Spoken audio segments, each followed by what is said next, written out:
सिर्फ मदन मोहन जी के रास्तों को बनाने का था, जो आज भी नहीं बन पाए। आपके मन में कहीं टीस है ये सड़क? बिल्कुल टीस है, वो सड़कें बननी चाहिए थी और मेरा जब भी बस चलेगा उन सड़कों को बनवाऊंगा। और जो वो प्रभु कराते जाएंगे वो हम करते जाएंगे। करौली नगर परिषद की सभापति रही डॉक्टर राजरानी शर्मा और उनके पति सुशील शर्मा हमारे साथ हैं। डॉक्टर राजरानी शर्मा का 8 माह का कार्यकाल रहा है, क्या इनकी महत्वपूर्ण उपलब्धि रही, विस्तार से हम जानेंगे। डॉक्टर राजरानी जी, आपका बहुत बहुत स्वागत। क्या आप मानते हैं आपको 8 माह का एक अंतिम समय में कार्यकाल मिला था? आपको कांग्रेस से निर्वाचित हुई, बीजेपी में आई, आप सभापति बनी, सबसे पढ़ी लिखी महिलाओं में आप शामिल रही, क्या मानते हैं आप? मैं ये मानती हूँ कि जिस समय मैं पद पर आई उस समय कार्यकाल समाप्ति की ओर था। करौली में जो समस्याएं थी, जो भी मतलब एक आम नागरिक होने के नाते जो मैंने महसूस किया, जो मेरे दिमाग में एक विजन थे कि मुझे करौली को साफ रखना है, जो सफाई व्यवस्था सही नहीं चल रही थी, करौली शहर सड़ा हुआ था, अंधेरे में डूबा हुआ था, तो मैंने सबसे पहले ये सोचा कि सफाई व्यवस्था की जाए। क्योंकि मैं जिस मोहल्ले में रहती हूँ वहाँ गंदगी है, मैं जहाँ दर्शन करने के लिए जाती हूँ वहाँ गंदगी है, तो मैंने ये सोचा कि सबसे पहले इस शहर को साफ किया जाए। उसके बाद अंधेरा हो रहा है, लोग दर्शन करने के लिए जाते हैं, गड्ढों में गिर जाते हैं,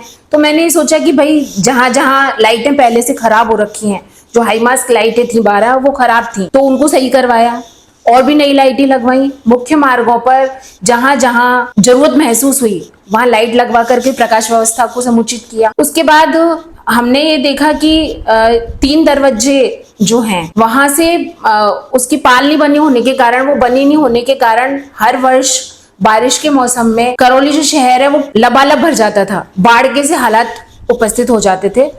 तो हमने उस समस्या को दूर करने के लिए उस कार्य को कराने का जिम्मा उठाया। हमने उसका टेंडर किया और उस 3 दरवाजे का जो कार्य था, जिस पर कभी प्रशासन का भी ध्यान नहीं गया, कभी किसी ने उसको सीरियसली नहीं लिया, हमने उस पर ध्यान देकर उस काम को पूरा करवाया और करौली शहर में जो एक बहुत बड़ी समस्या थी उससे आम जन को निजात दिलाने का काम किया। डॉक्टर राजरानी शर्मा का जो कार्यकाल है 3 दरवाजे की उपलब्धि के तौर पर याद रखा जाना चाहिए। आज जब राजाराम जी गुर्जर को याद किया जाता है तो करौली का जो गौरव पथ का निर्माण है उनको याद किया जाता है। तो 3 दरवाजे का बहुत बड़ी समस्या थी, कई सभापति आए, सरकार आई और गई, 30 लाख रुपए काम से हुआ, कितना काम हुआ इस पर? अनुमानित। और आपका अनुभव क्या रहा सभापति का? अनुभव मेरा बहुत अच्छा रहा। मुझे कहीं ना कहीं मेरी एक इच्छा थी कि ईश्वर इस संसार में हर व्यक्ति को किसी उद्देश्य के साथ भेजते हैं और ये संसार एक रंगमंच है जी। उस पर हम सभी अपना अपना पार्ट प्ले करते हैं। तो मुझे ये लगता है कि मदन मोहन जी की कृपा से, क्योंकि मैं उसी वार्ड से पार्षद थी जी, तो मुझे ये लगता है कि उनकी कृपा से मुझे भी एक पार्ट प्ले करने का मौका मिला। मैंने उस पार्ट को प्ले करने में अपना पूरा जितना मैं लगा सकती थी उतना मैंने लगाया। लेकिन मैंने इस दौरान एक अनुभव किया कि अनुभव सुखद अनुभव है, इस समय मैंने जो भी किया, लेकिन एक दुखद अनुभव भी है कि जो अप्रत्याशित सहयोग मिलना चाहिए वो कभी भी किसी भी पद पे रहने वाले व्यक्ति को मिल नहीं पाता। ये मैंने इस पद पर आने के बाद महसूस किया जी। क्योंकि यदि किसी व्यक्ति को पूरा सहयोग मिले तो वो बहुत कुछ कर सकता है, अकेला चना भाड़ नहीं फोड़ सकता। सब जब तक सारे लोग मिलकर कोई काम नहीं करें तब तक उस काम को कर पाना संभव नहीं है। लेकिन फिर भी अच्छा अनुभव रहा। मतलब मैं अपने आने वाले समय में भी जब भी इन दिनों को याद करूंगी तो मुझे प्राउड फील होगा कि मुझे भी अपने क्षेत्र की सेवा करने का एक छोटा सा मौका मिला। राजरानी जी, कभी आपने सोचा कि मैं सभापति बन पाऊंगी आगे? क्या मन में कभी तो आया हो ऐसा या अकस्मात? ऐसा पहले मैंने कभी नहीं सोचा था।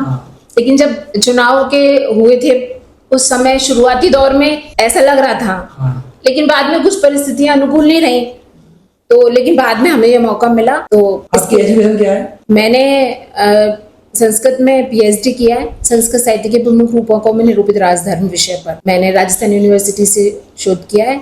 मैंने एमए बीएड हूँ, संस्कृत में एमए किया है मैंने। और छात्र राजनीति की है आपने? नहीं। कॉलेज में? नहीं। कभी नहीं? नहीं। शुरुआत वार्ड पार्षद के चुनाव की है? जी बिल्कुल। वार्ड पार्षद का चुनाव लड़कर पहली बार चुनाव लड़ी, पहली बार सभापति? जी, पहली बार ही चुनाव लड़ा, राजनीति के क्षेत्र में ही पहला कदम रखा और उसके बाद आप सभी के सहयोग से मुझे ये पद प्राप्त हुआ। आगे क्या योजना है? आगे मैं थोड़ा सा ईश्वर में विश्वास करती हूँ, जो वो प्रभु कराते जाएंगे वो हम करते जाएंगे। ईश्वर में विश्वास करते हैं, जो प्रभु कराते जाएंगे वो करते जाएंगे। भगवान मदन मोहन की भक्त हैं जी, क्योंकि कामकाज को आपने बहुत नजदीक से देखा है। करौली की मुख्य जो समस्याएं थी खासतौर पे करौली में सफाई की ओर हमने विशेष ध्यान दिया। 8 महीने में हमने पिछले 5 वर्ष के कार्यकाल में हमारे ही 8 महीने ऐसे थे जिसमें हमारे हरिजन भाइयों ने, सफाई कर्मियों ने हड़ताल लगभग ना के बराबर की। दूसरा, पूरे शहर में जब ये कार्यकाल कामकाज संभाला तो पूरे शहर की रोशनी व्यवस्था लगभग 0 पर थी। तो हम ये नहीं कहते 100% कर पाए या हर गली मोहल्ले के अंदर घुस पाए, लेकिन सारे main road 12 mask light, high mask light थी वो, और मेन रोडों को लगभग रोशनी से कर दिया। इसके अलावा 3 दरवाजे का एक महत्वपूर्ण कार्य था, उसको काम करवाया। शाही कुंड जो करौली की एक ऐतिहासिक धरोहर थी वो लगभग खत्म होने के कगार पे थी, तो उसमें जो भी निर्माण करा सके वो कराया, और वहां एक सेल्फी पॉइंट बनाया, रोशनी की व्यवस्था करवाई। लोग दिन में भी जाने से डरते थे, उस शाही कुंड पे रात को जा जाके सेल्फियां ली लोगों ने। इसके अलावा एक 20-25 साल पहले यहाँ दशहरे का बहुत ऐतिहासिक कार्यक्रम हुआ करते थे, तो दशहरे का 20 या 25 साल के बीच बाद दशहरे का कार्यक्रम कराकर एक ऐतिहासिक काम दोबारा शुरू करवाया है, जो पहले से परंपरागत करौली में होता था। तो ऐसे करके छोटी छोटी चीजें कई की। छोटा कार्यकाल था 8 महीने का, जितना सहयोग, कुछ अच्छे लोगों का तो सहयोग मिला, लेकिन कुछ जो लोगों का सहयोग मिलना चाहिए था वो नहीं मिल पाया। अगर मिलता तो शायद और अच्छा कर सकते थे। सहयोग यदि और मिलता तो क्या सपने थे आपके? करौली में अब जैसे आपको बताएं, मूल रूप से समस्याएं जैसे बंदरों को पकड़वाने की समस्या, तो बंदरों से करौली जूझ रही है। इसके अलावा आवारा पशुओं से करौली जूझ रही है। करौली में सफाई की व्यवस्था पूरी कोशिश की, हम हड़ताल तो रुकवा सके लेकिन सफाई की वो व्यवस्थाएं नहीं करवा सके जो हमें करवानी मन में है। रोशनी की व्यवस्था की, लेकिन वो रोशनी की व्यवस्था नहीं कर पाए, वो व्यवस्थाएं नहीं दे पाए जो मन में थी। कारण है, एक छोटा सा कार्यकाल था, थोड़ा समझने में भी टाइम लगता है, और जब तक समझते तब तक ये कार्यकाल पूरा हो गया। कुछ राजनीतिक परिस्थितियों में भी उठापटक चलती रही, तो उसमें भी समय किल हुआ। बाकी मन में इतना था कि बहुत सारे काम थे मन में, उनको नहीं कर पाए। यहाँ की अच्छी सड़क व्यवस्था, सड़कें अच्छी हों, ऐसी भी मन में थी। आप जैसे पशुओं को पकड़ने का एक योजना चलाई हमने, तो हमने देखा कि पहले जो टेंडर होते थे वो कागजों में ही हो जाते थे। तो उसको देखने के लिए मैं खुद गौशाला के जो यहाँ अध्यक्ष हैं उनके यहाँ गया, मैंने आप कोई व्यवस्था कर दें। तो हमने एक बहुत छोटा सा टेंडर में हमने 200 गाय उनके द्वारा पकड़वाई। मेरी इच्छा थी कि 2000 गायें पकड़वा सकें। करौली में पशु सड़क पर नहीं रहे, लेकिन वो नहीं करवा पाए, सिर्फ 200 ही गाय पकड़वा पाए। लेकिन 100% ईमानदारी से गायें पकड़ी गई, वो गौशाला के द्वारा पकड़ी गई। हमने गौशाला को टेंडर दिया। अच्छा, ये बताएं, आपके बाढ़ से लेकर भगवान मदन मंदिर का जो रास्ता है, मैं देखता हूँ बहुत बदहाल है। आप उस बाढ़ से पार्षद भी रहे, डैमेज सड़कों से काम नहीं कर पाए। इतना बजट नहीं था कि डैमेज सड़कों के काम करवा सकें, और पहले से ऐसी बजट को खर्च करने की ऐसी व्यवस्थाएं कर रखी थी कि बजट का दुरुपयोग होता था। हमने उस दुरुपयोग को रोका। बजट को जैसे खास तौर पे हर प्रतिवर्ष बारिशों के समय पे मोहर्रम और ये ग्रेबल, ये 2-2 करोड़ रुपए तक की डलती थी, हमने उसको 10 से 15 लाख रुपए पे सीमित कर दिया। 8-10 लाख रुपए का डीजल पेट्रोल खर्च होता था, हमने उसको 1.5-2 लाख रुपए पे सीमित कर दिया। तो हमने खर्चे रोके, नगर परिषद के जो फालतू खर्चे, इनको लेके काफी लोगों में रोष रहा, उन्होंने विरोध भी किया हमें, कई लोगों को इस चीज का नुकसान हुआ। अब उस चीज का ये हुआ कि हमारे खिलाफ भी लोग आए। आपने एक सड़क का टेंडर निकाला था, वो मदन मोहन मंदिर वाली, हाँ, क्या वो सड़क का क्या मामला है? मदन मोहन जी के सामने एक नया रास्ता बनाया हमने, जो करीब 50-60 साल पहले था, लेकिन वो कई लोगों ने अतिक्रमण करके खत्म कर रखा था। तो उस रास्ते का फायदा यह है कि जब भी भीड़ हो तो उसमें से निकास हो सकता है, तो उस रास्ते को खुलवाया पूरी तरह। तो उसका एक तो और एक मदन मोहन जी से संबंधित, जैसे कि शनिदेव के मंदिर से और चीकने फर्श तक की रोड, ऐसे करके मदन मोहन जी से बारीपाड़े की रोड। अब ये बारीपाड़े की रोड मेरे वार्ड में आती है, तो लोगों ने कहा अपने वार्ड का विस्तार करवा रहा है ना। इधर देखें अपन जो शनिदेव से और चीकने फर्श की जो रोड है कि इनके रिश्तेदार रहते हैं उसमें, इसलिए अरे भाई मदन मोहन जी का मूल रास्ता है, पूरी करौली उसमें से निकलती है, मैक्सिमम लोग शॉर्टकट उधर से ही निकलते हैं। तो इन चीजों को लेकर पार्षदों ने विरोध कर दिया।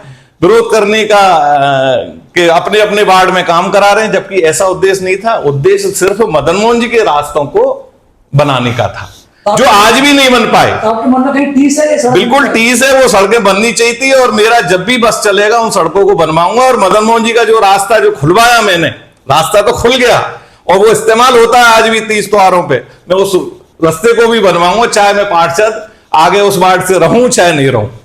ये मन में टीस है ये सड़क? बिल्कुल मन में बहुत टीस है। भगवान मदन मोहन मंदिर की हाँ। सड़क तो बननी चाहिए। लोग तो- नगर परिषद की सबसे पढ़ी लिखी सभापति रही, चुनाव आने वाला है, प्रत्याशी रहेंगे महिलाओं को क्या संदेश देना चाहिए? प्रत्याशी महिलाओं को, नहीं, आम महिलाओं को। आम महिलाओं को मैं यही सशक्त संदेश महिलाएं बने करौली की। जी जी। मैं यही संदेश देना चाहूंगी कि सबसे पहले तो सभी महिलाओं को शिक्षित होना चाहिए, क्योंकि एक शिक्षित महिला जो होती है उसका परिवार वो बहुत आगे जाता है। उसके बच्चे भी शिक्षित होंगे और जब बच्चे शिक्षित होंगे, संस्कारित होंगे, तो हम एक सबल राष्ट्र का निर्माण करेंगे। क्योंकि सबल राष्ट्र की जो नींव होती है ना, वो एक परिवार से शुरू होती है। परिवार से समाज, समाज से देश, देश से राष्ट्र बनता है। और परिवार को जो चलाने में सबसे मुख्य भूमिका होती है ना, वो एक माँ की होती है।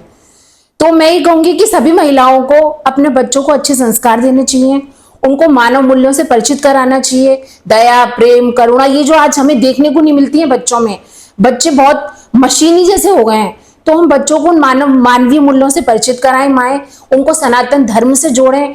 और एक जो सबसे बड़ा निवेदन मैं हर महिला से ये करना चाहूंगी, एक महिला होने के नाते, कि महिलाएं जब अपना वोट दें किसी भी पद के लिए या किसी को भी चुनने के लिए, जब अपना वोट देने जाए ना, तो उसका इस्तेमाल अपने विवेक से करें।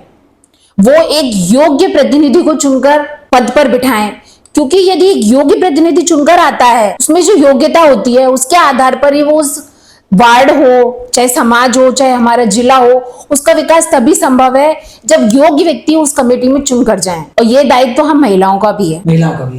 अच्छा, आप सभापति रही, आपका अनुभव ऐसा क्या रहा कि मुझे बहुत अच्छा लगा सभापति बनना? एक बार बताया ना, कोई ऐसा टर्निंग पॉइंट आता है जीवन में, ये मुझे बहुत अच्छा। मुझे एक तो सबसे अच्छी चीज ये लगी कि मदन मोहन जी मंदिर जब हम जाते थे तो अमावस्या पर, पूर्णिमा पर बहुत भीड़ रहती थी। लेकिन जब वो रास्ता खुला और उसमें से लोग जब मुझे जाते हुए दिखते थे ना, और वो भीड़ भाड़ नहीं दिखती थी, तो मुझे अपने आप को ऐसा लगता था कि ईश्वर ने मुझे एक मौका दिया करौली की समस्या से दूर करने का, उसे हम कुछ हद तक कर पाए। तो वो मुझे बहुत अच्छा लगता है। मैं जब भी मदन मोहन जी जाती हूँ ना, उस सड़क को देख के, वो जो खुला हुआ रास्ता है, वो बना नहीं है यद्यपि, लेकिन मुझे उससे देख के बहुत अच्छा फील होता है। यदि दोबारा मौका मिला सड़क बनेगी तो उसको जरूर बनाएंगे। दोबारा मौका मिला तो सड़क जरूर बनेगी। आप दोनों के लिए बहुत बहुत धन्यवाद।